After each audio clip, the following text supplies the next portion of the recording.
Ladies and gentlemen, we're back. Thanks for joining us again tonight. We've got a great show tonight.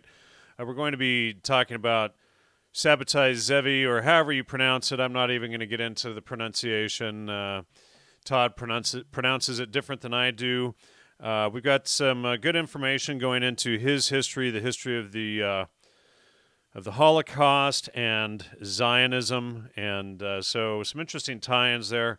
A couple weeks ago, we were discussing the origins of Freemasonry through Islam and through the Sufis, etc.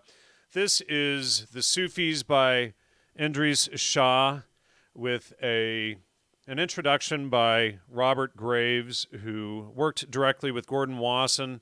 He was at one point the head of the OTO, Ordo Templi Orientis, which was founded by, of course, Satanist Aleister Crowley, who is a big Muslimite. But Robert Graves, like I said, he worked directly with Gordon Wasson, who was the head of MKUltra Subproject 58.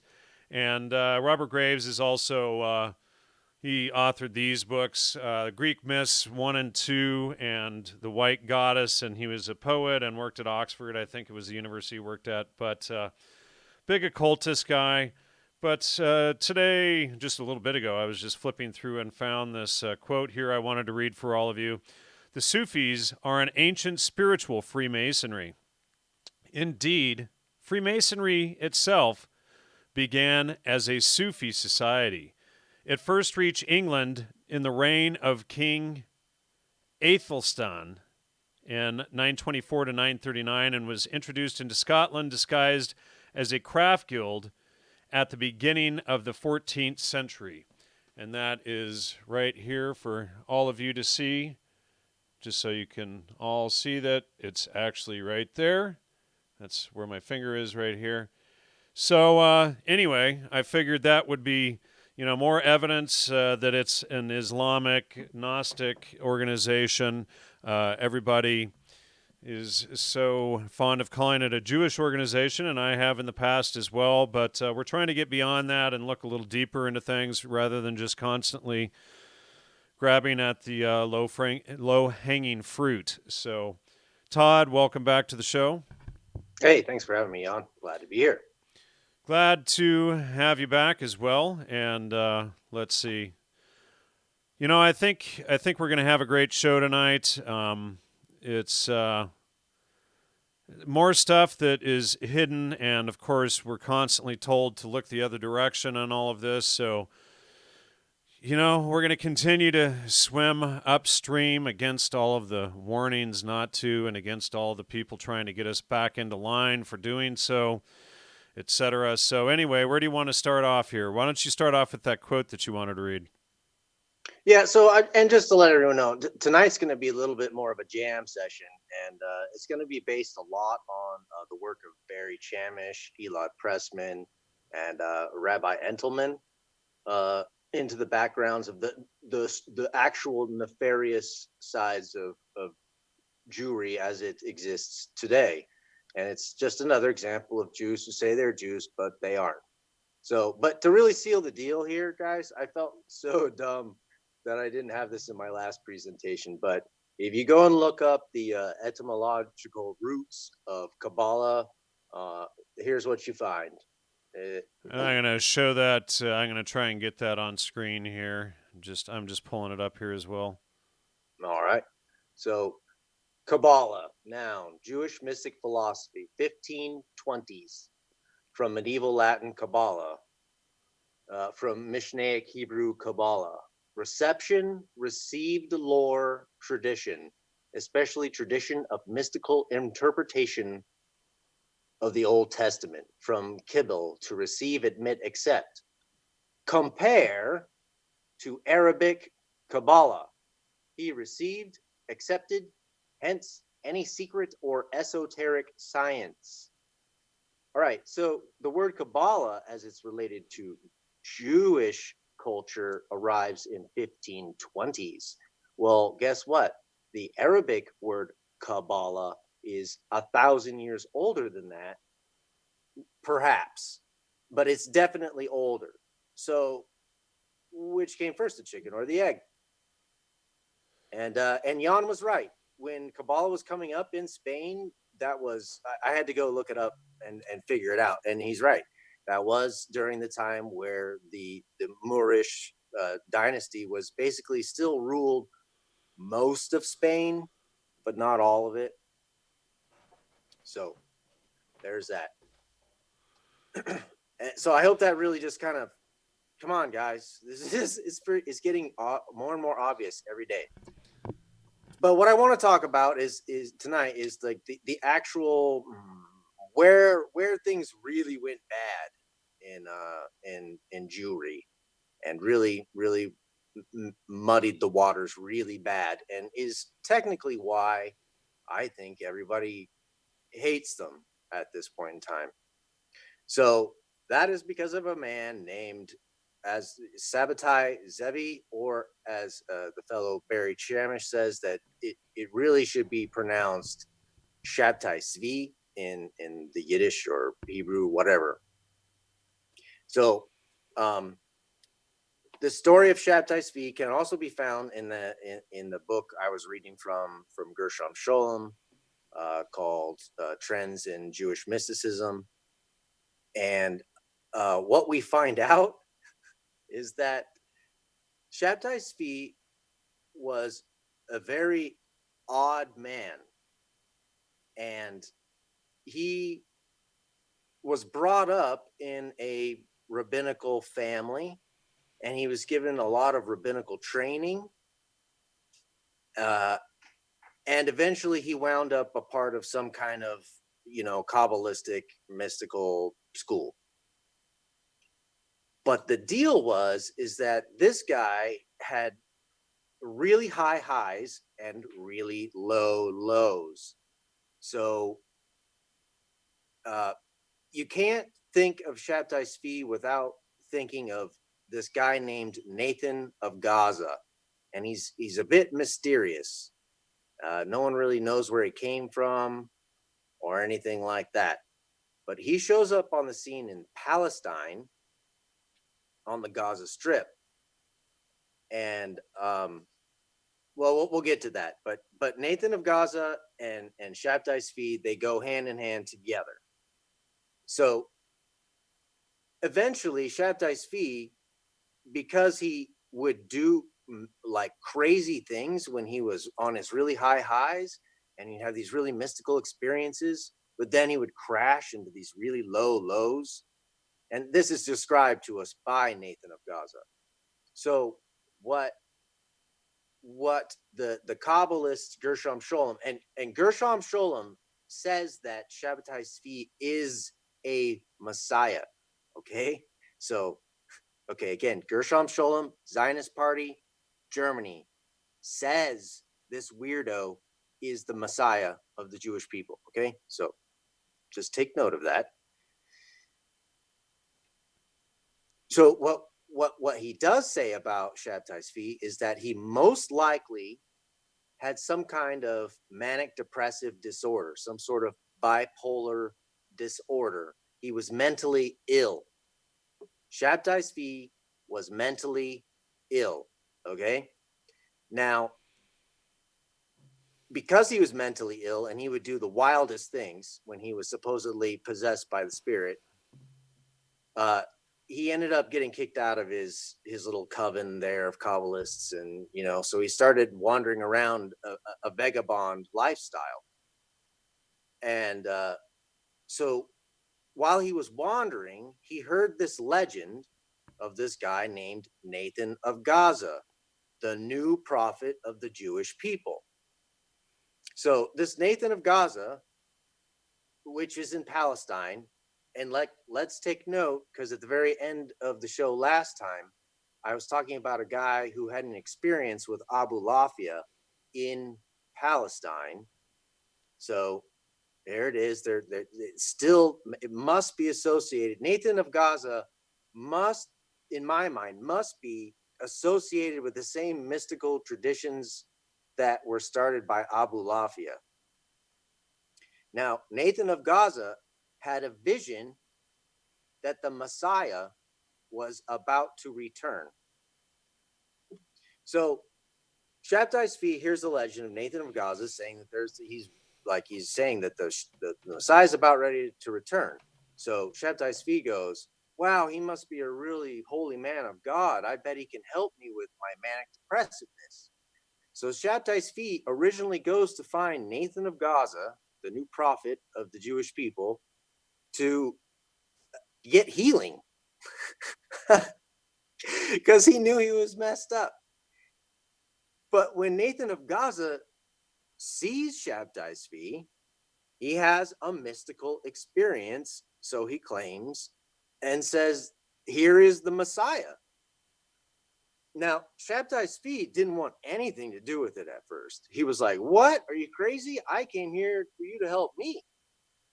So eventually, over time, Nathan of Gaza convinces this mentally ill man that he is the Messiah of the Jews. Now, the only reason Shabtai Tzvi got anywhere is because Nathan of Gaza wrote everything for him. He was it's like this new Moses and Aaron sort of thing, right? So Moses had a speech impediment, according to the Bible, and that's why Aaron, his brother, was chosen as his mouthpiece. So it's the same idea. It's like you got your Messiah, but then you've got his mouthpiece, right? So this is like an idea in Jewish minds that was acceptable.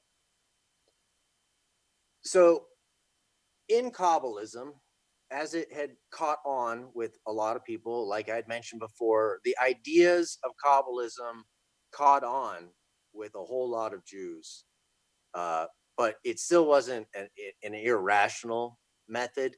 But they would accept some of the legends coming from these irrational mystical Kabbalists, and one of them is that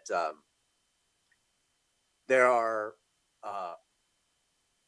so seven times seven is 49. So 7,000 years happens in a whole week, right?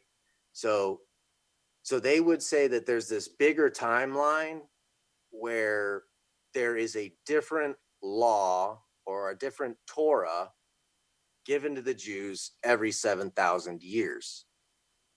And the Jews were expecting this to happen because they had been prepared for it by all these mystic Kabbalists, even though, they weren't mystic Kabbalists themselves.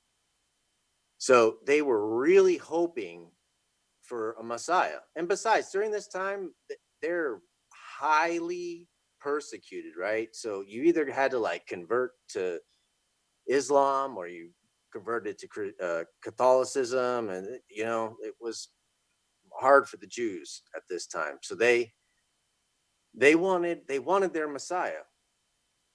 So anyway, um, Nathan of Gaza started basically a propaganda campaign um, to let the Jewish people know that their Messiah had arrived and that he had brought the new Torah, and that the new Torah was simply the old Torah reversed. So all Mishnahs became sins and all sins became Mishnahs. So thou shalt not kill became thou shalt kill. Thou shalt not commit adultery became thou shalt commit adultery. And thou don't drink the blood of animals became drink the blood of animals, etc., etc., etc. Okay. Now there was a big debate among the Sabbatean followers about whether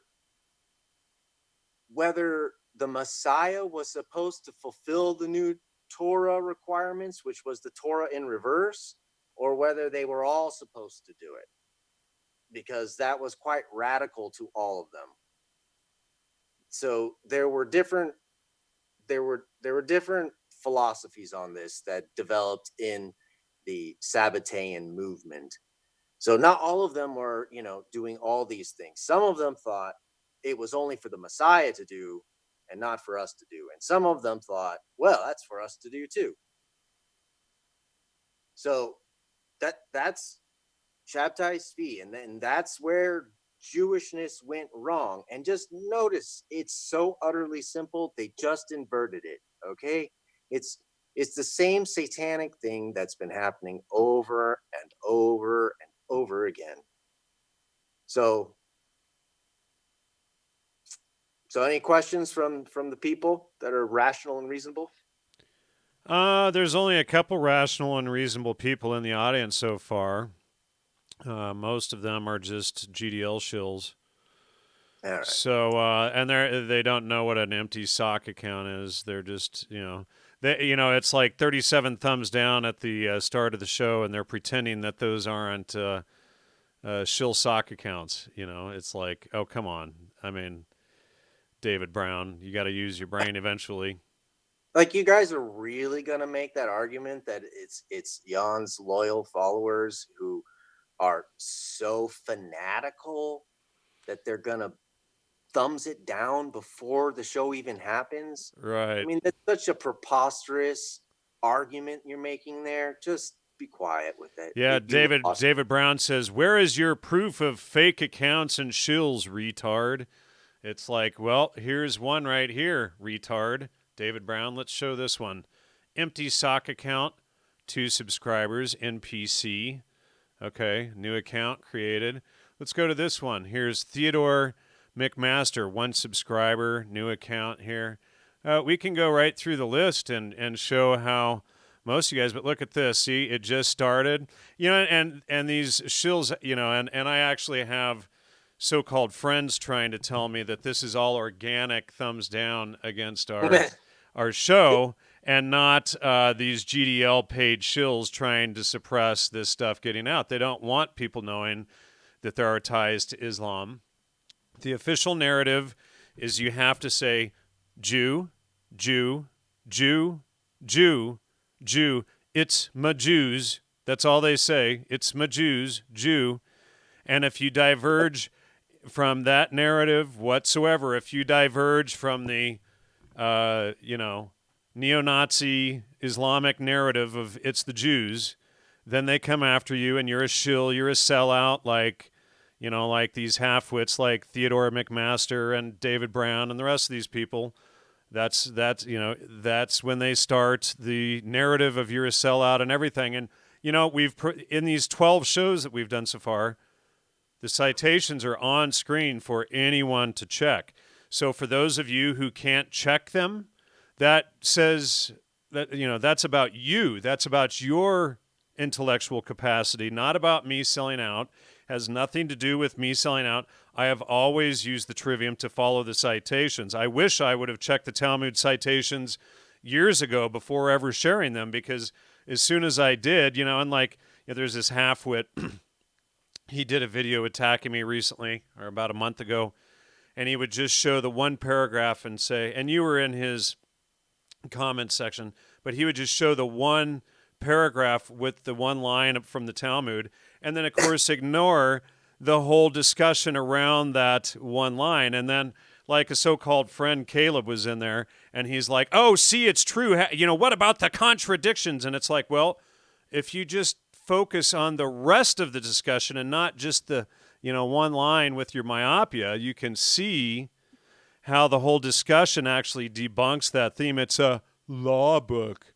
Yeah, yeah. So that video was such crap, because I mean, he brushed through all the stuff that you actually covered, and then focused on only the part about Jesus boiling in hot excrement. I mean, that's such a complicated study. There's a reason why we haven't gotten to it yet. Here, look. But really, in the end, it's still obvious. David Brown, empty shill account, and then he's claiming that this is supposed to be organic comments and stuff. Look at this, empty account every time.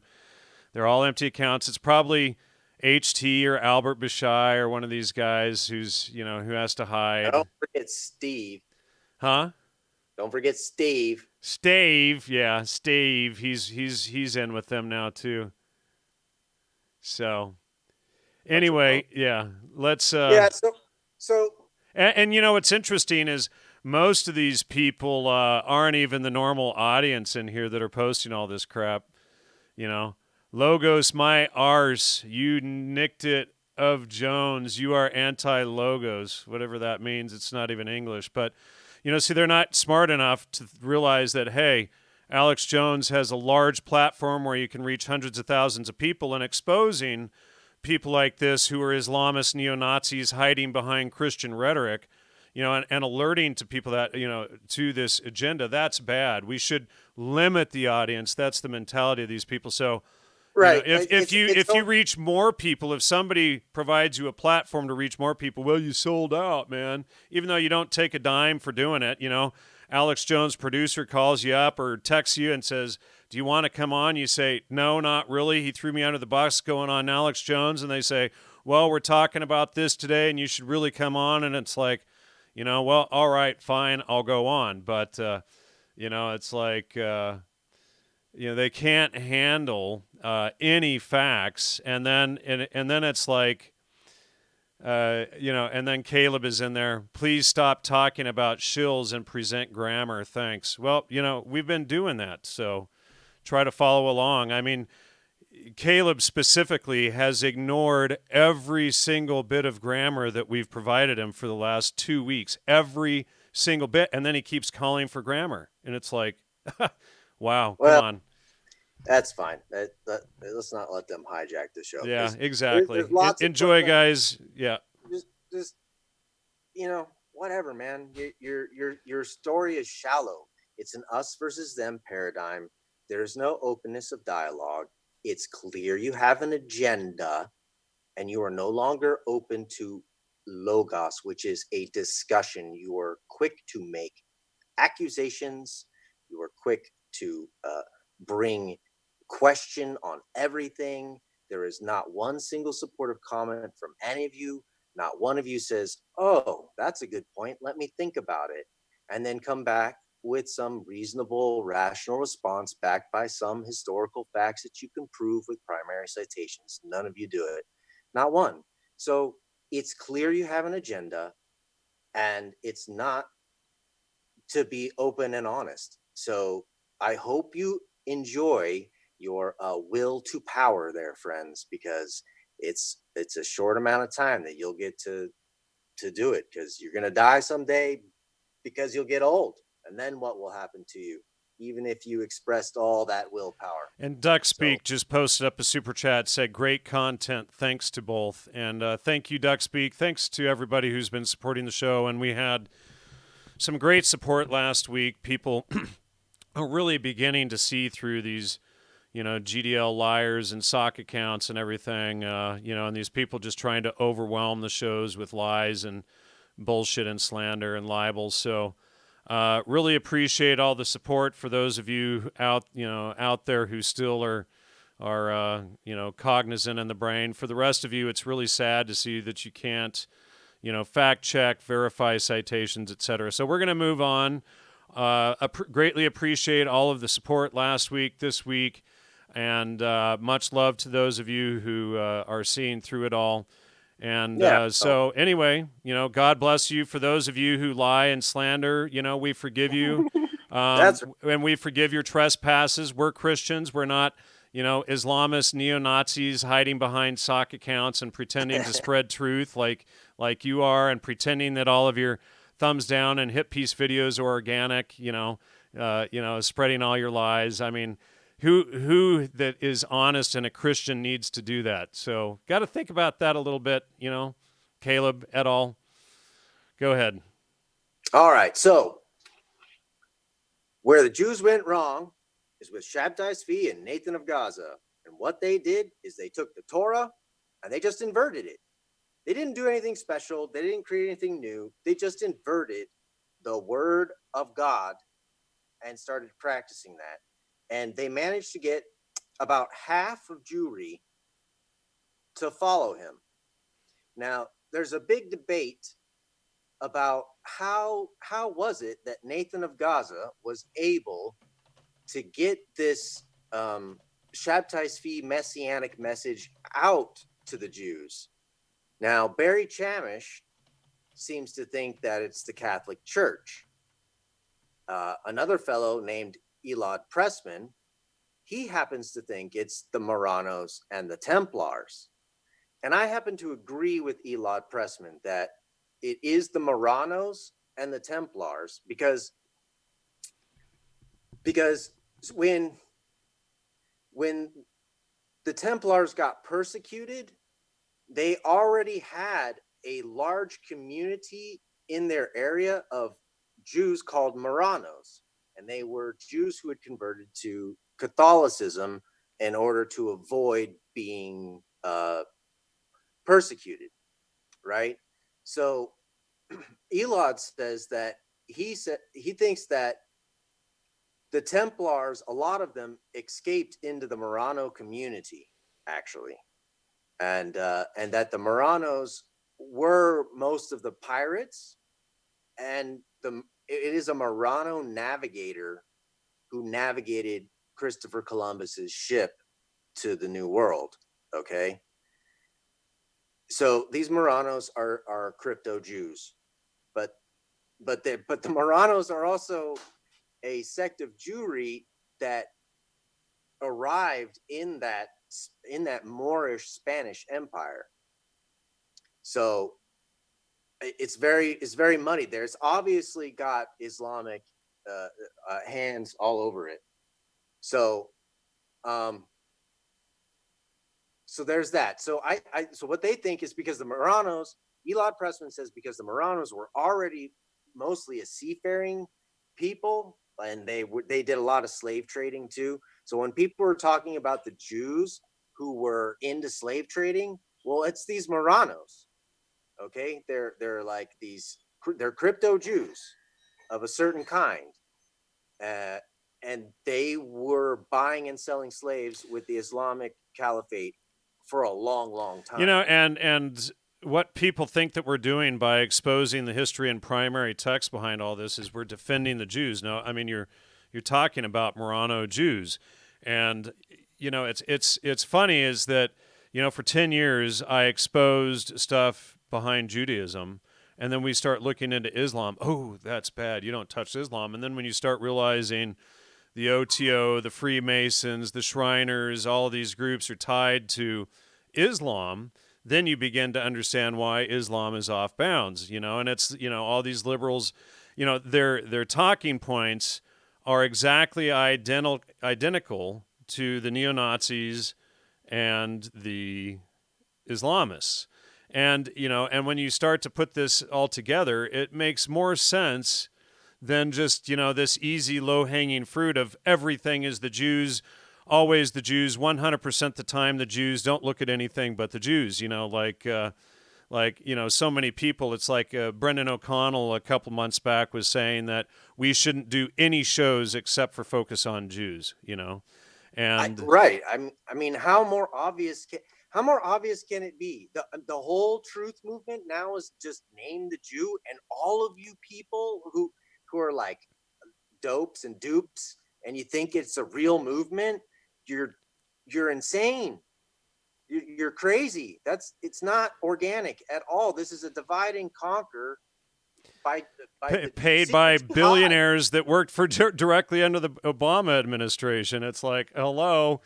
Brian Kerr posted up a $5 donation. He says, I've learned a lot by listening to your show. I only wish I had more money to donate. I really appreciate the super chat there, Brian. Appreciate any support from everyone. And again, really appreciate all the support and love that we had last week as well. And, it's like people need to start being more specific, too. How many times do we need to cite Revelation 3:9, talking about those who say they are Jews and are not, but do lie, and are of the synagogue of Satan? So if they are not Jews, who are the real Jews, number one? Number two, can we distinguish between those who are not Jews but lie from those who really are? And stop saying, it's the Jews, everything is the Jews. So we're trying to add a little bit of intelligence to the narrative here, rather than just, it's Jews, everything's Jews, and shutting down any intellectual conversation. It's like when I'm sitting there texting for somebody and telling them not to text me for 2 weeks and to call me up and have a real conversation or send it an email or whatever, and their whole narrative is it's the Jews, and then they won't look at any of the primary citations. No matter what questions I asked, they avoided every question.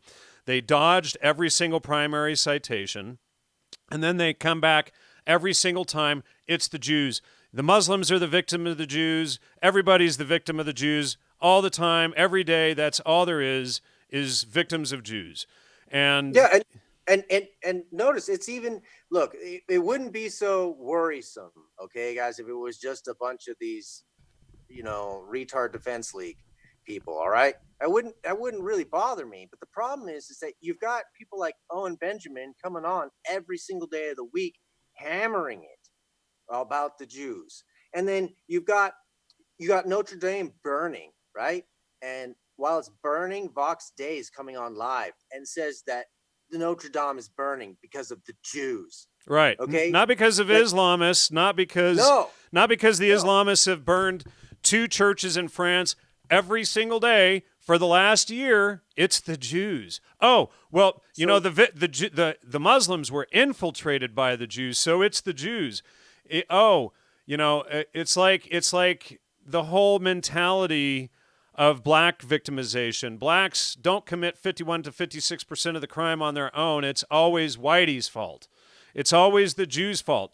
And it's like, when do we stop with this BS narrative and just look at the facts at what they are? And a lot of people can't accept the idea. And, Caleb even mentioned to me that the government always lies 100% of the time about everything, he said.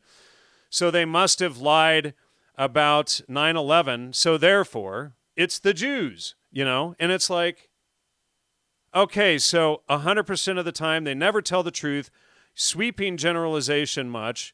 And then, and granted, there's problems with the official story. But here's the thing also is, why was the Saudi royal family flown out right after that event happened? And then, of course, it's the Jews. Well, the Saudis were infiltrated by the Jews. Well, the Saudis are, they're a Jewish family. And it's like just constantly this freaking narrative, and it's never... I know. They can't identify any of the facts or citations. It's just everybody's a victim of the Jews, and it's like, okay, so and I bought into that for years, and I woke up and it's like, wait a second, if we're constantly beating this drum, is that how you win people over? Do you win people over by spreading hate and lies, by spreading fake Talmud quotes, by hiding behind sock accounts? Is that how you do it? Is that how you win people over? Or is the goal to have a genocide against the Jews and to get free speech shut down and for all these neo-Nazi Islamists to get the Christians blamed for it? That's what it looks like to me. You disagree with that? No, I don't disagree with that. I honestly, well, we're going to get into this in a bit too, because what's happening now is that around the world, they're trying to make it as uncomfortable for Jewish people to live in their country where they live. And I honestly believe they're just trying to get all of them to go back to Israel so that they're all in one place and they can just kill them all. See, Handsome Truth just showed up. He's apparently so obsessed about me and spreading his, hate. By the way, Handsome Truth, glad you get that money from Tom Stayer and you're right there off the Petaluma base there. I mean, nothing to see there. But, I know, where your house is and everything else. I'd be happy to, share that. But did you hear my song I made about you yet? Everyone go listen to The Truth About Yon. Stop claiming you're Christian lying when you're a lying Mormon fraud. It's like, whatever. It's so dumb. I mean, Handsome Truth has about one of the lowest IQs out there, and people actually worship that guy. I mean, he's a failed rapper called Shooby Doo-Wop. Who's a Bernie bro. And he's a Bernie bro. He worships, a communist Jewish democratic leader, and he goes around spreading fake BS to get Jews assassinated for a paycheck. That's all the guy does, and people worship this clown, and he wears his stupid, he puts on glasses, he does all this peacocking stuff to get attention, and, I mean, it's like you know what it intellectual deficiency, No, he knows what he's doing. It's called meme magic. Don't you, handsome truth? You got like you got the meme magic for dummies book from Tom, and he set you to a task, didn't he? Making a little violent meme magic, demon possessing these people, these poor white people who they lost their tribe. And what are you doing? You're weaponizing them. Good job, Yeah, bro. Way yeah, to go. yeah.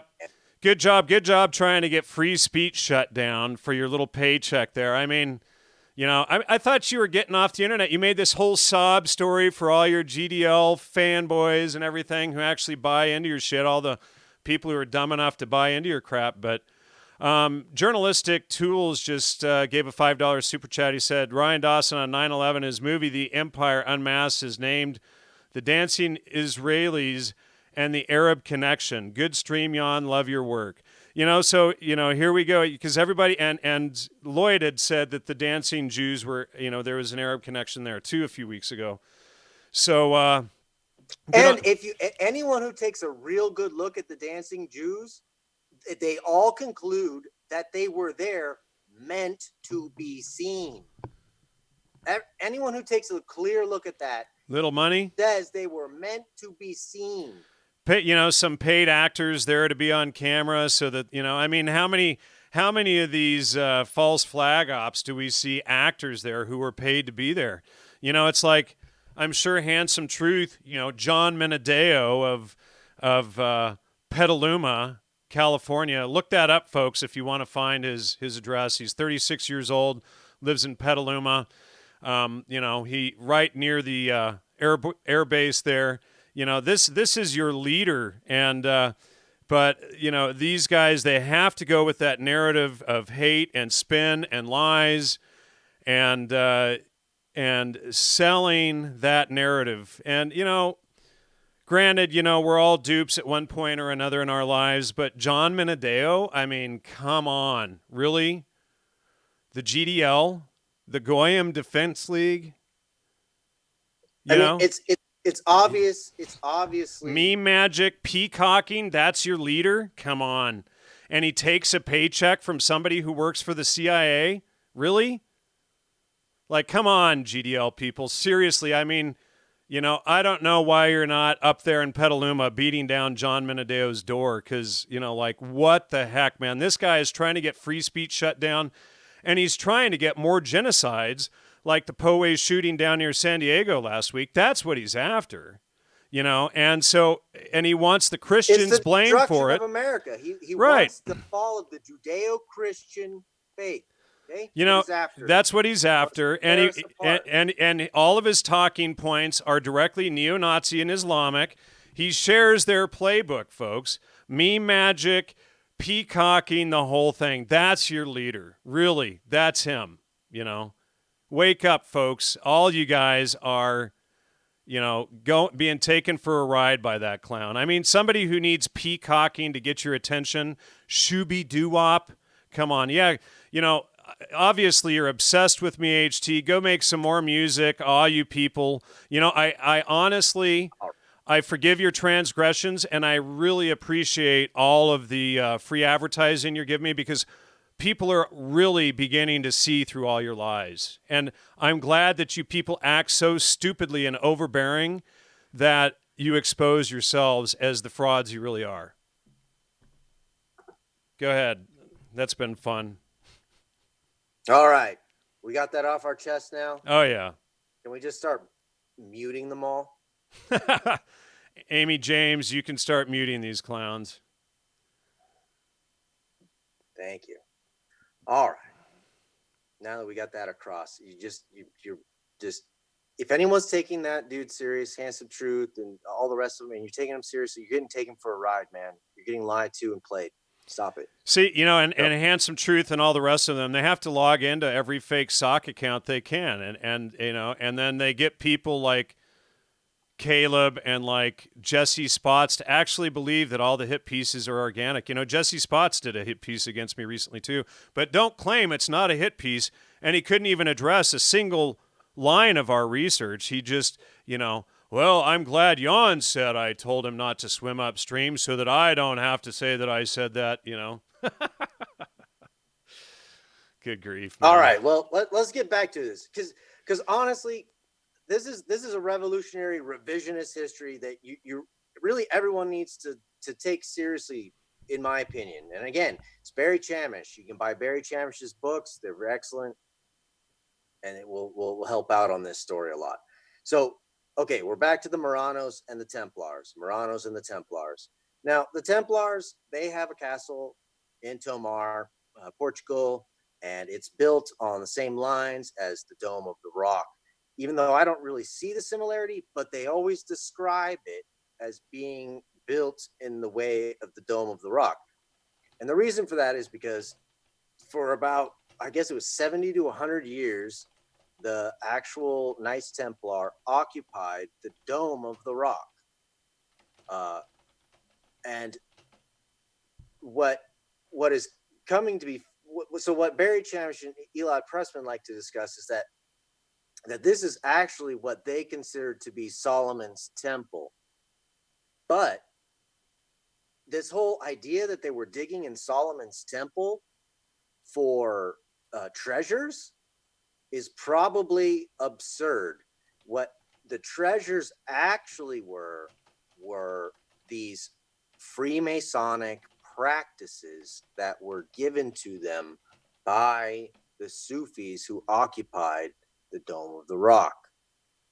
So what I'm trying to say here is the Templars are almost certainly have been Islamified during their crusade. They may have started out good Catholics, but after they spent their time in the Holy Land, they came back corrupted. And that is why they suffered their persecution by the King of France, because the King of France, who was a real Catholic, said, "Oh man, no way. We got to get rid of these guys and fast." So he had them all put to death. And that's where we get the whole Muhammad Baphomet. It's from these Templars. And so the Templars are chilling with the Marranos. Okay? So this is what I think happened. Sabbatai Zevi and Nathan of Gaza, they sent out their little propaganda pieces on the pirate ships of the Marranos and the Templars, because they both had to go into hiding from the Catholic Church as heretics. And that's how this story of Sabbatai Zevi spread. So eventually, like the Jews made fools of themselves during this time. Okay, like half of them, they thought they were going to be mystically transported into the New Jerusalem in Palestine. Okay, they sold everything so that they, could be free of all material things, so they could be taken by God. They buried themselves in dirt. They ran around naked, expecting that they were going to be transported to the New Jerusalem. All right. Now, the more regular people, they got on a boat and they went to Jerusalem. They started all showing up in Jerusalem and in Gaza around this Sabbatai Zevi. At first, the Sultan of the Ottoman Empire was like, "Oh, wow, there's a bunch of rich Jews showing up here and spending money. Oh, this is great." But then, like 1.6 million of them showed up in the Ottoman Empire, and he was like, "Oh, okay, that's enough of that. We're gonna have to shut down this circus show." So he brought Sabbatai Zevi before his court, and he told Sabbatai Zevi, you either convert or die. Now, that was his final thing, but the Sultan gave a long discussion with Sabbatai Zevi on why he should become. It wasn't just like convert or die. The Sultan actually gave him an argument. And after hearing the Sultan's argument, he decided, "You're right. I should become Islamic." And so he did. Now, this was a tragedy to most of the Jews who believed in him. And they realized they had been taken for a ride, and they basically all went back to where they came from, except for a certain group that survived in Turkey. And this group is called the Donma. And they are the ones who fully embraced Sabbatai Zevi or Sabbatai Zevi's teaching. They thought that inverting the Torah was correct, and then to join Islam was correct. So I just want to bring up one point here. Hold your thought right there. Christian Gue, which is, of course, another SOC GDL account, they won't even mention Jacob Frank. Otherwise, all arguments will go into the kitchen sink. bro, I'm going to talk all about Jacob Frank. Dude, whatever. I'm getting to that. You hold your panties up, pal. I'm in a twist. You just wait. You know, and here's another point I have to raise again, and I've told Caleb this will be the 9th or 10th time now. We're focused, this isn't about Fomenko. We're focused on what these people believe and teach and follow today. Today. And to make the point that it isn't Judaism, guys. And it's not Fomenko. And what we're showing is that this doesn't lead into Judaism. It's not Judaism all the time, 100% of the time. Nobody else but Jews. There's actually other players behind this, and a lot of it leads to Islam that none of you people want to discuss.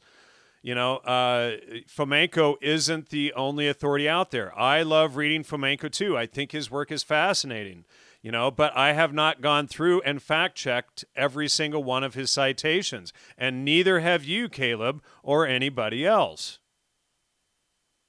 Anyway, just, yeah, we're getting... He says, then why bring up history? Well, his point is you have to discuss Fomenko's history or no history at all. That's his argument. You know, right. and 100% of the time, and then Fomenko argues it's the Jews, so it's the Jews, and never mind that Fomenko's human too. And, and never mind that he hasn't even verified Fomenko's citations. So, you know, if that's even possible, since they're all in Russian archives and whatnot. So what we're doing is going by the available citations that everyone can fact check. And then he says, bad arguments. So, you know, saying everything is Fomenko is a bad argument, you know? Forget it. You don't let him derail the show. Yeah. Let's let the people who want to learn something. All right, so the Donma, the Don May. This is where Sabbatai Zevi's teachings were preserved, and it's in Turkey, and it's with a bunch of Jewish families that converted to Islam. Now, what does that mean? It means you ascribe to all 5 of the basic precepts. Okay, that's it. All you got to do is 5 things. That's it. 5. You go through the 5. I don't know them all. I just know there's 5. It's like the prayer, the Hajj, Ramadan. Help me out. I don't know the last 2. Sorry. Nah. We're poor students of Lloyd. Lloyd's going to have to beat us over the head with Islam some more. I'm not looking forward to it. But we have to learn these things. All right. Yeah. Well, I've set up appointments for some of these people to have conversations with Lloyd about that, and then they didn't show up, you know? Yeah. So all right. So the Donma. So in Turkey, they're Islamic Jews, and they're the ones who have kept Sabbatai Zevi's teachings alive of inverting the Torah. All right. So it's kind of, it's hard to know. It's hard to figure out a lot about the Donma, but what Elad Pressman likes to think is that the Donma actually integrated with the Ismaili assassins, because the Ismaili assassins had to flee from Afghanistan when the Mongols came, and then they resettled in Turkey, and then infiltrated and took over the Bektashi Sufi cult in Turkey. All right. So he thinks that the Donma and the assassins have merged. So there's that. Right. So we kind of lose track of what's going on with the Sabbatai Zevi people for a while, for I don't know, almost 100 years. Okay, we don't hear a whole lot about them or have any knowledge about what they're up to per se. But the Sabbatai Zevi episode gave in the minds of the Jewish people this desire to go back to Jerusalem. They wanted to go back. Now, before Sabbatai Zevi had shown up, the Orthodox Jewish teaching was that the Jews were not holy enough to go back to Jerusalem. They had sinned. God took Jerusalem away from them, and now no longer were they supposed to be in Jerusalem. It wasn't for them yet, because they had to have they had to make themselves right with God again, and then God would bring them back to Jerusalem. And that's still even the opinion of many Orthodox Jews in, say, England. Okay, that's what they teach. They go out there and they burn the Zionist Israeli flag because they don't believe in a secular nation of Jews. They don't think that that's what God wants. Like the Anyway, Naturi Karta group. right. So anyway, but this whole thing with Sabbatai Zevi really got it in the hearts and minds of the people that they wanted to go back. So that is where we get the birth of Zionism. Is actually from this call of Sabbatai Zevi of everyone to go back to Jerusalem, because the new age with the new Torah and the new laws was going to come into effect, and the Jews would rule and reign from Jerusalem. But it didn't happen. Now, this secret society of the Donma, this is the true like Illuminati of the Jews. And let's repeat, they inverted the Torah. They took everything that was good and made it bad, and everything that was bad and made it good. And like nearly all of the Jews who were following that until he went into Islam said, "Oh, no way, we're going back to where we came from." But they left with this like sadness because they wanted Jerusalem back. So this is where I think the Zionist impetus comes. But the Zionist movement doesn't even exist until 1880 about. And it's started, the official starter of it is Theodore Herzl, something like that. Theodore Herzl. And actually he went around campaigning, not campaigning, campaigning throughout Europe and the Middle East, trying to get a Jewish state. Now, they of course wanted Jerusalem, but at this point, the Jews were just so desperate to have a place of their own because of all the crap they take everywhere they go, that they were willing to take Uganda, because the British owned Uganda at the time, and they were saying, well, since we can't have Jerusalem, just give us Uganda. And there was a lot of support in the Zionist movement for that. But that wasn't to be, because the Zionist movement, while though it started with Torah believing Jews, it ended up becoming subverted by the Sabbateans, which are Frankists. Okay, so now we're going to talk about Frankists. So Frankists come about 100 years before that, the Zionist movement, and they Jacob Frank considered himself the second coming of Sabbatai Zevi. Okay, now Jacob Frank was from Germany, and what he ended up doing is he went to the Catholic authorities, and he told the Catholic authorities that we are anti-Talmuds. Okay, so on that alone, the Catholic bishop accepted them as Catholics for calling themselves anti-Talmuds, and they all burned their Talmuds, okay, willingly. And there was about 5 to 10,000 Jews who did this, and that's Frankism, Jacob Frank. So Jacob Frank from there moved his group to Frankfurt. And what he started doing there was taking all of his followers and having them join Freemasonic lodges until it came to the point where they overtook the Freemasonic lodges in Frankfurt and Munich. And so, okay, so let's remember these are Sabbateans. They believe in Sabbatai Zevi. They believe in inverting the Torah, and they believe that Jacob Frank is the second coming of Sabbatai Zevi. So, strangely enough,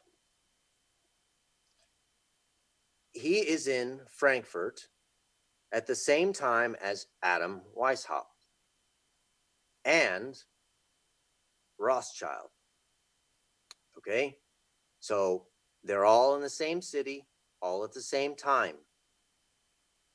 Now, this is where the general consensus is of the Illuminati conspiracy. Okay, is that this is where it was given birth. It's between the Rothschilds, banking family, even though they weren't a banking family yet, they were just coin traders. Adam Weishaupt, the defunct Jesuit priest, and the Sabbatean Frankist of Germany. And so what we have to stop here is this is the generally understood thing, but Adam Weishaupt is identified as a Rosy Cross mystic. Okay. Now, a book written by Baron von Sabatendorf called The Secret Practices of the Sufi Freemasons says that the Sufi Freemasons were in dire trouble and that they were about to lose their control, and so that they remembered that they had friends in Europe, and so they went to seek out their friends in Europe, and their friends in Europe can be considered the Rosy Cross mystics and the alchemists. Okay, so Adam Weishaupt is identified in occult literature in more than one spot as a Rosy Cross mystic. So there's your Islamic connection again. So you've got the Sabbateans, whose Messiah converted to Islam. You have Adam Weishaupt, a Jesuit, and I don't think he's defunct, and I don't think there was any conflict between him and the Jesuit order, being a Rosy Cross mystic. So there's your Islamic connection there. Now, I think Rothschild in all of this, he's just a greedy Jew. and his sons had stumbled upon a really, a good idea that if you control the money, you can control the nation. So they're just good money guys, these Rothschilds. Where they're really taking their orders from is, well, it appears to be crypto Jews and crypto Catholics. But look how fascinating that is, because really the big debate in any serious conspiracy realm has always been, well, who's more in control? Is it the Jews or is it the Pope? Well, here we find so-called Jews and so-called papists are really influenced by Islamic teachings. Okay? So I know this is contrary to everything anyone's ever been told before, but these are simply the facts. And we need to pay attention to this. So these Frankists in Germany, because Zionism is born in Vienna, Germany. The word is invented in Vienna, Germany in 1880. And it was originated by Torah-believing Jews who wanted a home for themselves, finally. Because you got to understand, these Sabbateans in Germany, well, they did. They ended up taking over. And you know, just before World War I and World War II, I mean, the first, as far as I know, the first gay live pornographic show you could ever go to in Europe is from Germany shortly before Hitler took over, right? And that gets blamed on the Jew. Well, guess what kind of Jew it was running those cabarets? Sabbatean ones that invert the Torah. A Jew who says he's a Jew, but he's not a Jew. You know, what does it take to get people to start focusing on the specifics and stop broad brushing all Jews for this stuff? I mean, we've made this point, two dozen times, and then people will still focus on it's the Jews. You know, it's like, okay, is it the Sabbateans? Is it atheist Jews? Okay, well, you know, if they're atheists, they're not following the Torah, much less the Talmud, a law book, and therefore they're not Jews. You know, and then people will say, well, it's all based on the Talmud. Well, if you spend the time to read the legalese of the Talmud, you realize that claim is absolutely unfounded and ridiculous. I just got done telling you that Jacob Frank and a whole bunch of Jews call themselves anti-Talmuds. Right. Anti-Talmuds. Right. Yeah. So Against then who? they voluntarily burnt them. Voluntarily. So let's see.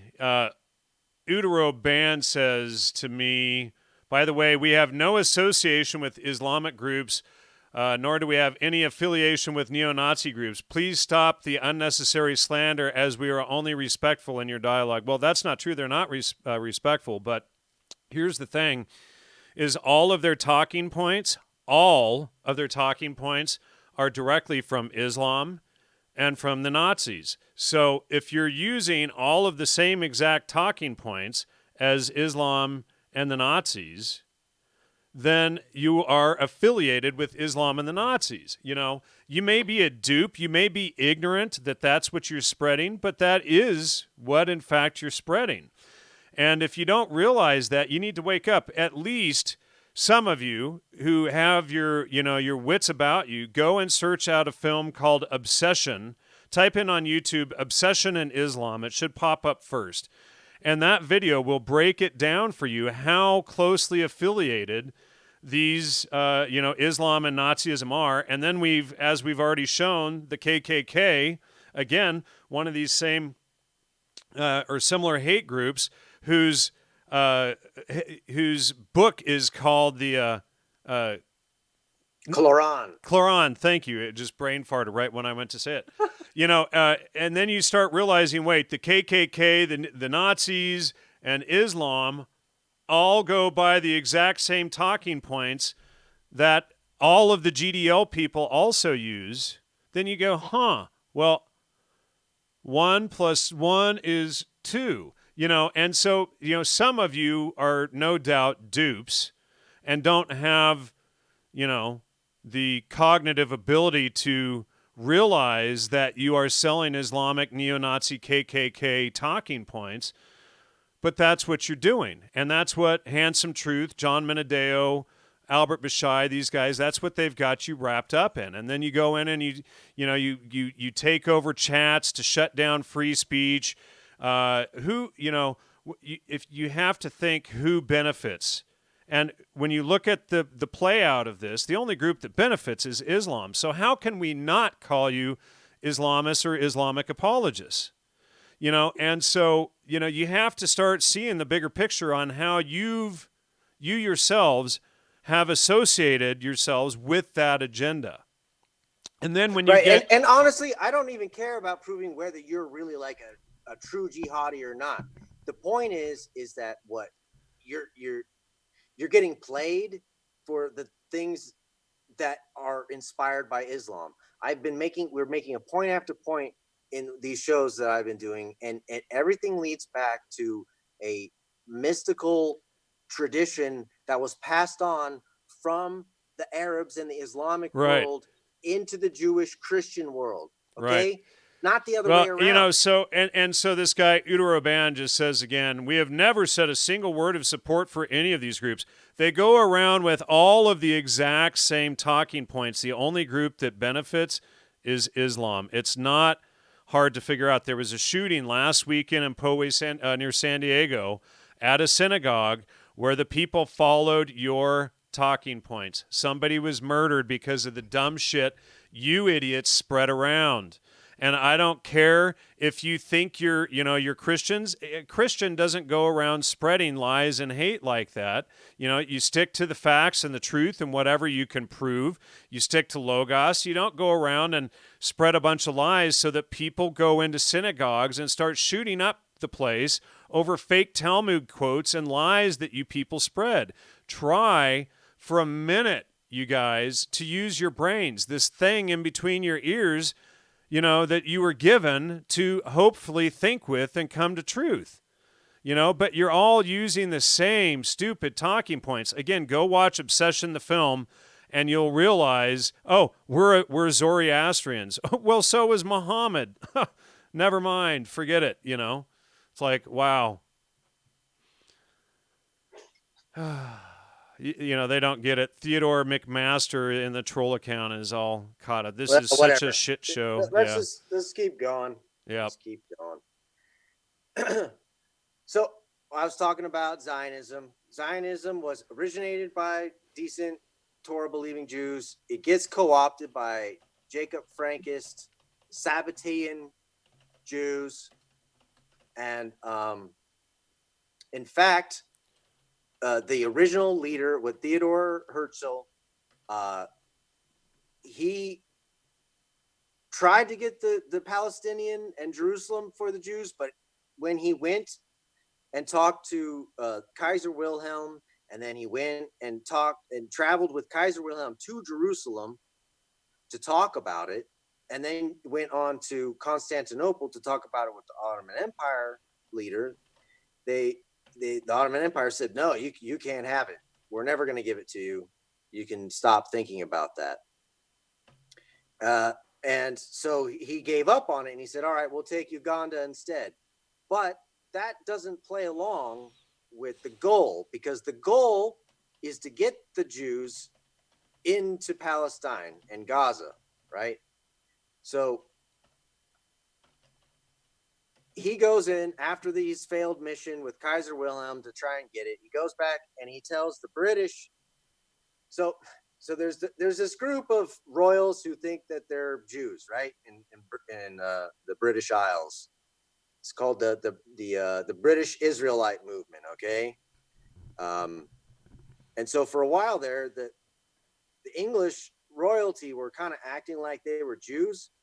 And since the British Empire at that time they owned a whole lot of stuff, thought they wanted Jerusalem to make it their new capital or whatever. And so honestly, that's what World War I's really fought over, is between the Ottoman Empire and the Germans for Jerusalem, between the British Empire and the French for Jerusalem. Now, this is an idea that no one else is going to tell you either. But that's really kind of what it was, because, and the British won. The British came in and they took over Palestine and they owned Palestine. So let me see. I'm getting this a little bit jumbled up here because I think I skipped some stuff. But oh wait, no, we're on track. Okay. So World War I is actually about the fight for Jerusalem. It's the fight between the German and Ottoman Empire alliance, which is Turkey in essence, and then the British and French alliance. So the British Israelites, they wanted Palestine for themselves. And the Germans, they just wanted to get rid of the Jews.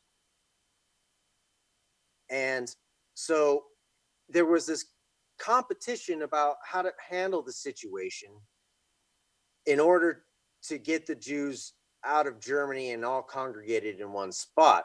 Because most of the Jews in Europe are in Hungary, in Poland, in Germany. They're not like and London, not London, but yeah, London and England in general. So that's where most of the Jews are. So these Sabbateans, they got behind the Zionist movement because they thought to themselves, all right, this is our best way of getting like a Sabbatean, like Sabbatai Zevi was promised us, a new Jerusalem where we get to have our inversion of the Torah, and we get to leave that whole moral law behind, and we'll have an empire finally for ourselves. So, and they're Islamified Jews. That's what these people are, Islamified Jews. So they get behind it. And these Sabbateans are also in England, okay? They were converted to Sabbateanism. They weren't converted to regular Judaism. So the English didn't like it that their poster boy of Zionism gave up and started pushing this Uganda answer instead. They said, no, we have to have Palestine. So this guy, the poster boy of Zionism, he dies mysteriously at the age 44.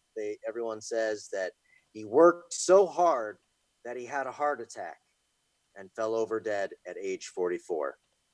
So, I mean, as we know from science now, people don't really have heart attacks at age 44 unless they're doing lots of cocaine or something. So this guy was taken out of the way because this is the thing. The rule is the Jews have to go back to Palestine, all right? So where we go from here. So the Ottoman Empire and Germany have been close for a long time. And oh man, where do I want to go from here?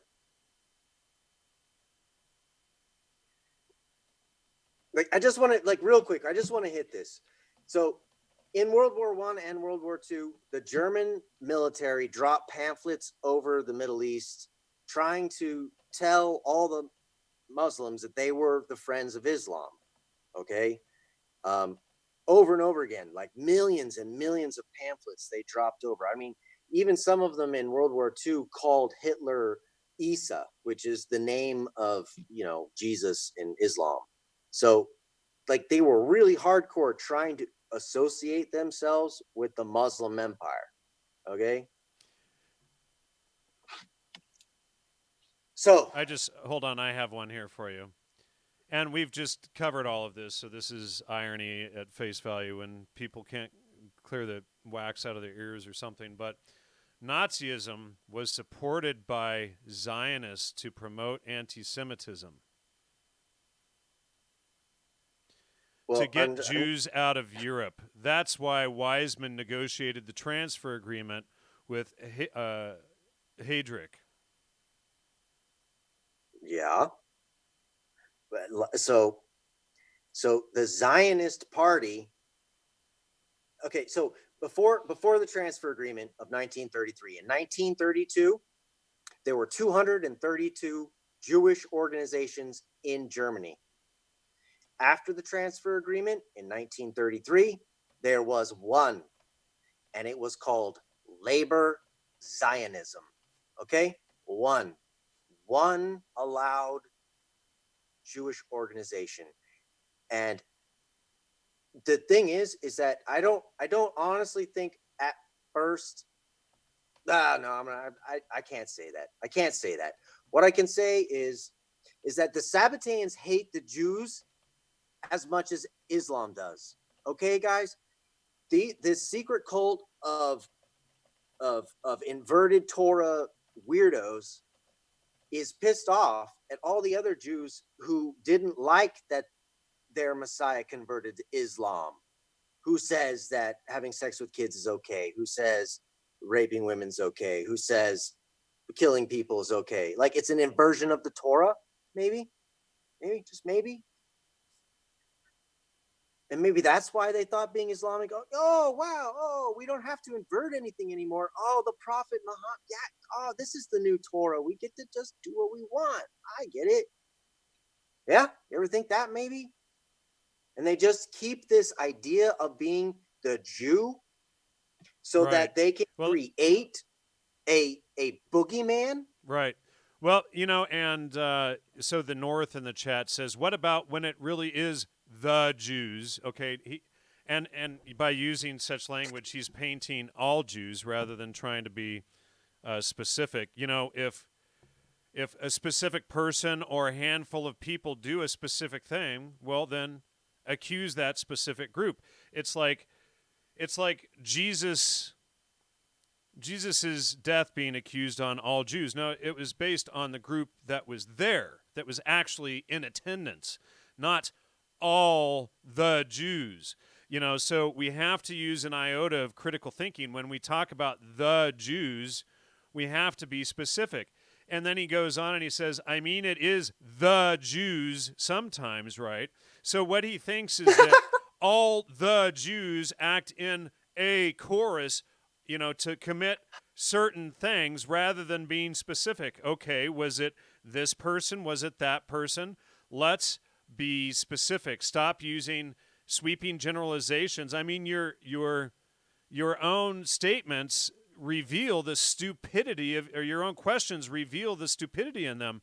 The Jews. Okay, be specific.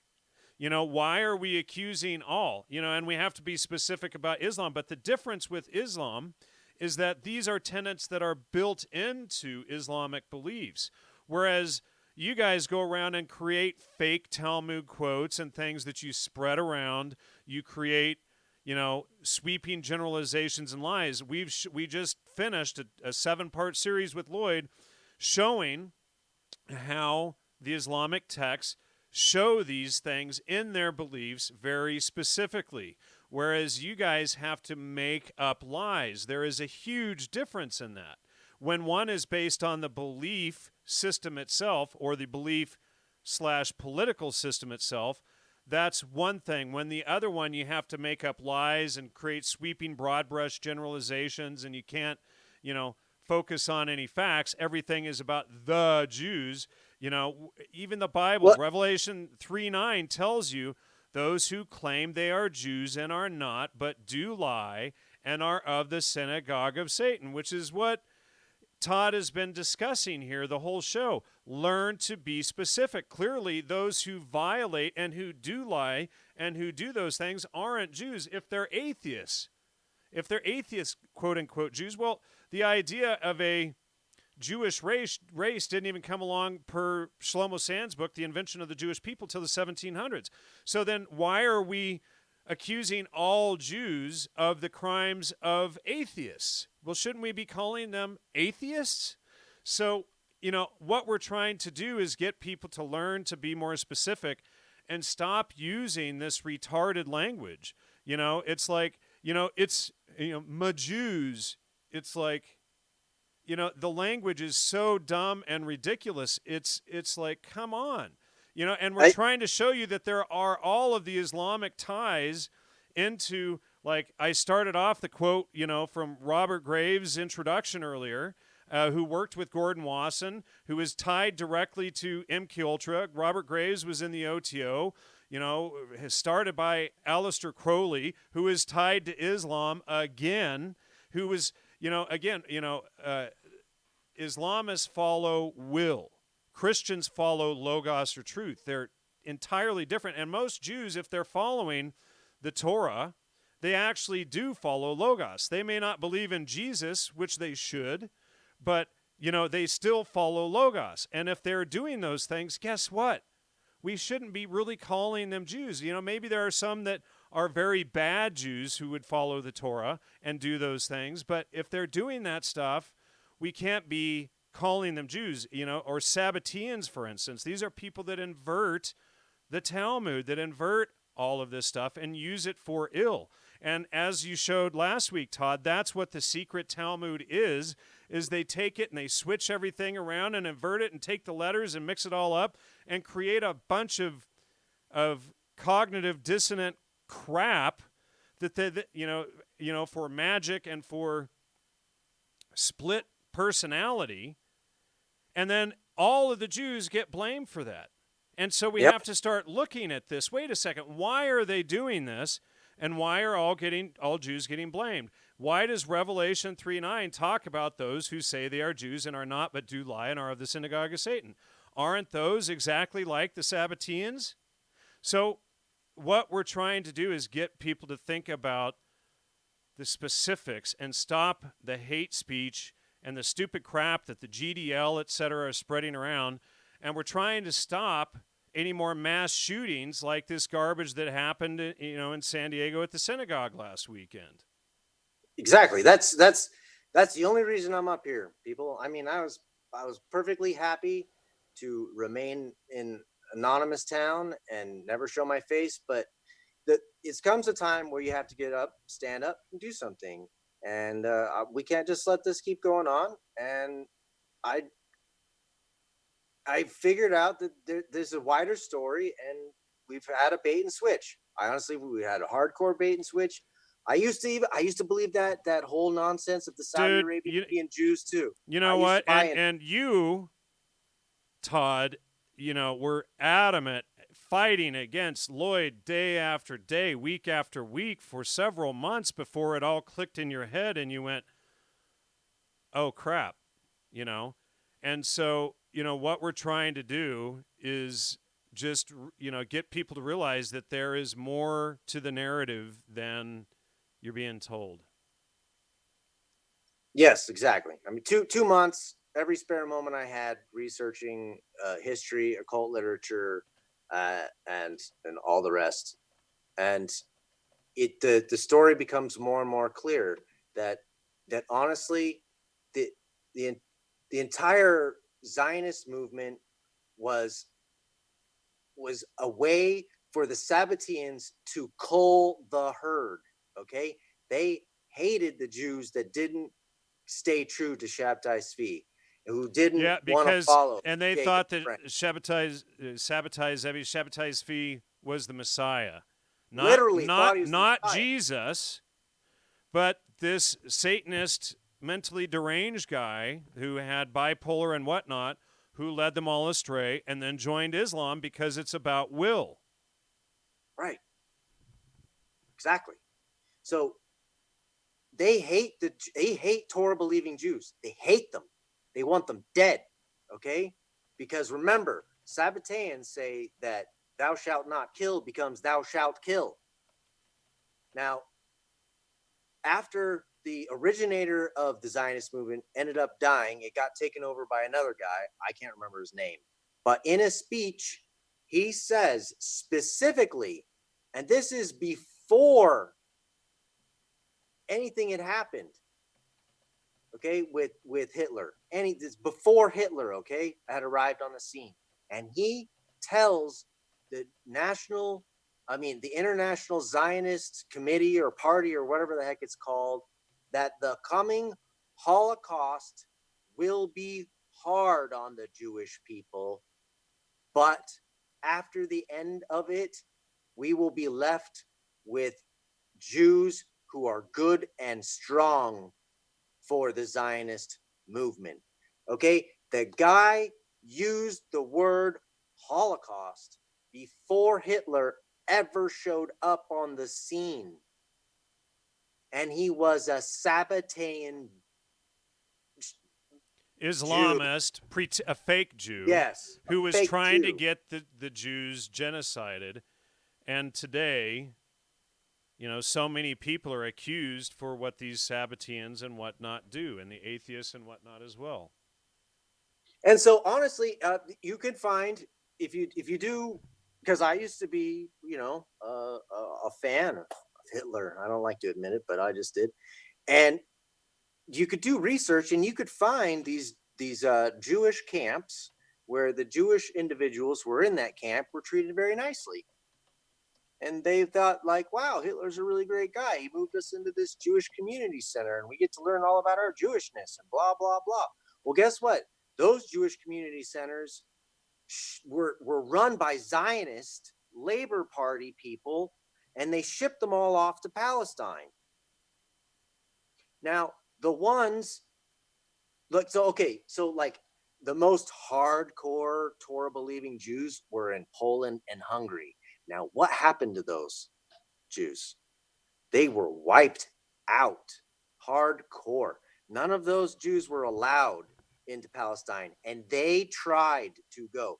Because you have to understand, it's in 1920s that the first Jews go back to Palestine under the authority of the British.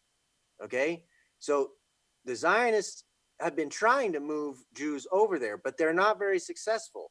They've only got like 10,000 people there, right? Or even less. And they need bodies. Their Zionist movement, which is the Sabbateans, need bodies. And they want to take it over.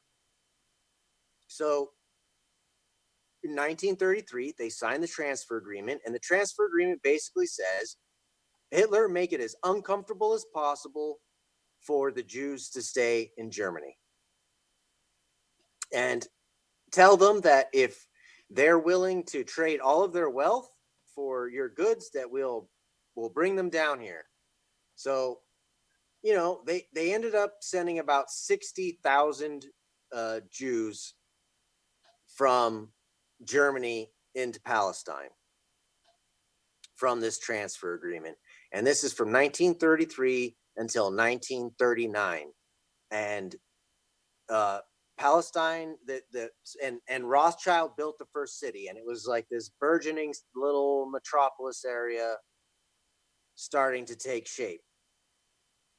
Now, after 1939, just as the war is about to start, the the British authority, the British royalty said, you can't take any more Jewish immigrants into Palestine anymore. So the British are as involved in the culling of the unfit Jews, the non-Sabbatean Jews, the Jews who are not willing to embrace secular culture, who are not willing to embrace homosexuality, who are not willing to blah blah blah. All those Jews have to die. So in 1939, they're not allowed to take any more people. And millions of Jews wanted to go, but weren't allowed to go. And they died. All of them died. And that's literally why we have there's so few Jews left. Like, come on. And honestly, like Hitler was inspired by the Thule Society, right? He joined the Thule Society. And the Thule Society is a creation of a man named Baron von Sabbatendorf. And he's a German, born in Germany, but then gets adopted by a Jewish family in Turkey, which means a Sabbatean Jewish family in Turkey. And this Jewish family in Turkey happened to be members of a Bektashi Sufi Freemasonic lodge. Now, what very strange. Very strange there ought to be some Jews in a Sufi Freemasonic lodge. Very strange. Now, this Baron von Sabbatendorf gets initiated in this Jewish Bektashi Sufi lodge, and he gets a mission. And this mission is to go back to Nazi Germany. And he starts the first Bektashi Sufi lodge in all of Europe in Germany under the rise of Hitler, as Hitler is coming to power. So after he establishes his Bektashi Sufi order, well, all the other Sabbatai and Freemasonic lodges, they all get kind of interested in, whoa, who's this strange guy from Turkey showing up and starting this Sufi lodge? So he starts talking to him, and then they congregate together into the Thule Society. Now, the Thule Society is what Hitler ends up joining. And in the Thule Society is where that theory of the racial identity of Jewishness was highly propounded. And Baron von Sabbatendorf ran a newspaper and would publish all of those papers about the racial identity of Jewishness, as opposed to the religious part of being a Jew, which is what I think a real Jew is. If you're Torah observant, you're a Jew. So from there, he's running newspapers against the Jews, and then Baron von Sabbatendorf started the National Socialist, the NSDAP, the National Socialist, I can't remember what it all stands for, but it was also known as the Nazi Party. So the Nazi Party is started by a Jew, okay, who was not a Jew. He's a Sufi from Turkey. And from there, Hitler took over that movement that this Baron von Sabbatendorf had started. Okay? So that's Nazism. It comes from a Islamic Jew. All right? And he's pretty much the mastermind of getting that whole thing started in Germany. And I'm going to go into another show where we talk about the book that this Baron von Sabbatendorf wrote and some of the interesting connections. And well, what do you know what his book also is about? It's about how to take the Quran and scramble up the letters so that you can have a mystical experience. Wow. So Utera Band finally is posting very calmly and intelligently. And he said, I recommend the book Freemasonry and Islam by Thierry Zarcone. I agree with you on the point that Freemasonry and Islam are very closely tied. Albert Pike may have been a crypto-Jewish Muslim. And, and you and I have talked about this already, that, that Pike was definitely believed in the Quran and held that Islam was the highest religion. So he was an Islamist. But, just call it what it is. It's just like Sabbatai Zevi going into Islam. These are Islamists. And so, if they're not following the Torah, they're not Jews. So stop blaming the Jews for everything these other groups do. Yeah, and you've got to understand that Shia Islam, which is what Bektashi and Sufism is Shia, in essence, it is actually very understanding of other religious traditions, because in so long as you will say that Allah is the only true God and there's only one and Muhammad is his prophet, right? So as long as you make those admissions, you could still maintain your traditions. So especially if go ahead. Well, I just wanted to add to your point there regarding Shia Islam that that's a branch off of Hassani Sabah, ironically, which is what the heck we've been talking about, which is the guy who created the assassins, the Hashishans, Yeah. and that is based off of dumbing people down and hypnotizing them with drugs, which again ties to MK Ultra, which ties to this guy, Robert Graves, who was working with Gordon Wasson, who was MKUltra Subproject 58. So, I mean, we don't have to go far to get back at this. And sure, yes, I thought that many of these people were just straight up Jewish. And then I start looking deeper, and you start going through the database, it's in there too. And I would see these connections, just kind of go, Islam, I didn't think it was important. And I only focused on the Jewish connections. And then you start looking more closely at it, and you see that these connections are far more important than when you or I even realized, a few months ago. Yeah, and obviously, and think about it, guys. Like, if it's because if the whole truth movement agrees basically now that on the JQ, then like that's when like if the lemmings are all running one way, then you're like, wait a second. It should be a clear indication that so I got something wrong. These lemmings are running awfully fast in this direction. Yeah, no kidding. Well, you know what? Justin Lee said he just screenshotted every degree in Freemasonry a few hours ago. It's definitely Islamic. And then Caleb wants to know, can you please provide citations that shows Zevi and these other fake Jews who converted to Islam were actually Muslim pretending to be Jewish? And that's just an idea that myself and Lloyd had said, and you think that Zevi was Jewish and had gone to Islam, not the other way around. So Caleb, but see, what doesn't matter, because Sabbatai Zevi was in Spain, okay, and Spain was like the controlled by Islam at the time. Yeah, but they didn't get kicked out all the way until 1601, right? So Sabbatai Zevi comes along in 1666, and so there's a little bit of time frame there.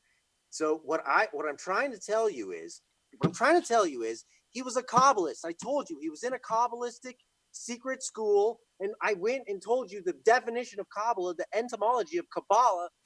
It's from Arabic, Kabbalah. They just added a C and one extra B. And it's the same thing, the same definition, but the Arabic word is older. Older. So what does that mean? That means that the older influences the newer. It's not the other way around. And we still haven't posted up all of the book citations. We need to get that done this week for people. Yeah, I'll give you the books that I just posted this one, which is The Sufis by Idris Shah, with the introduction by Robert Graves, who is the head of the OTO, who worked with Gordon Wasson and MKUltra and all that stuff. And go read Barry Chamish's Sabbatai Zevi, Labor Zionism, and the Holocaust. And you will have all the information you need. There you go. Got anything else to add for this episode? Is that a good place to wrap it up? No, it's a good place to wrap it up. I just like I said, the next time I get on, what I want to do is I want to get into the Ismaili, because I found the Ismaili research center for the world, and so I've been digging into that, and that's been fun.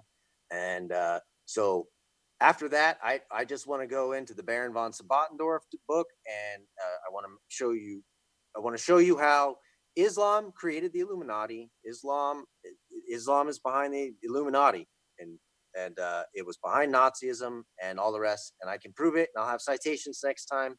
But for now, I just wanted to have fun and a freeform jam, since, like, I beat you all over the head with too many quotes last time, and so I wanted to do a different format and just kind of like chat about what I've been studying for the past friggin' 20 years, basically. So, well, thanks. Thanks again for your time, and thanks everybody for showing the support. Thanks to all the hit piece videos and whatnot out there. We really appreciate all of the free advertising and everything. We've got GDL running all over everything. Of course, anybody who provides citations and questions their narrative is a disinformation agent or a Jew or a Mossad agent or this or that.